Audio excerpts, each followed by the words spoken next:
नुकतीच ओबीसी उपसमितीची बैठक पार पडली। या बैठकीत छगन भुजबळांबरोबर पंकजा मुंडेही आक्रमक भूमिकेत पाहायला मिळाल्या। ओबीसींवर अन्याय होऊ देणार नाही, सरसकट प्रमाणपत्र देऊ देणार नाही, ज्यांच्या कुणबी नोंदी आहेत त्यांना प्रमाणपत्र देण्यावर आमचा कुठलाही आक्षेप नाही, जे प्रमाणपत्र देण्यात आले आहेत त्यांच्या श्वेतपत्रिका काढा।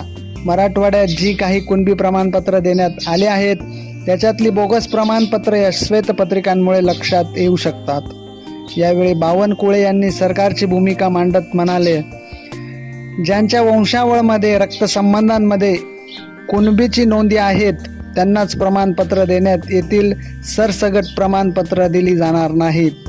आणि तिकडे जरांगे पाटील म्हणतायत की मराठवाड्यातल्या प्रत्येक मराठ्याला कुणबी प्रमाणपत्र मिळेल, पण सरकारने आपली भूमिका स्पष्ट केली आहे की ज्यांच्या वंशावळमध्ये कुणबी नोंदी असतील त्यांनाच कुणबी प्रमाणपत्र मिळू शकतात। सरकारने GR काढून 7 ते 8 दिवस उलटून गेलेत, पण अजून एकही अर्ज मराठवाड्यामधून कुणबी प्रमाणपत्रासाठी आलेला नाही आणि सरकारकडून तशा कुठलीही तयारी झालेली नाही।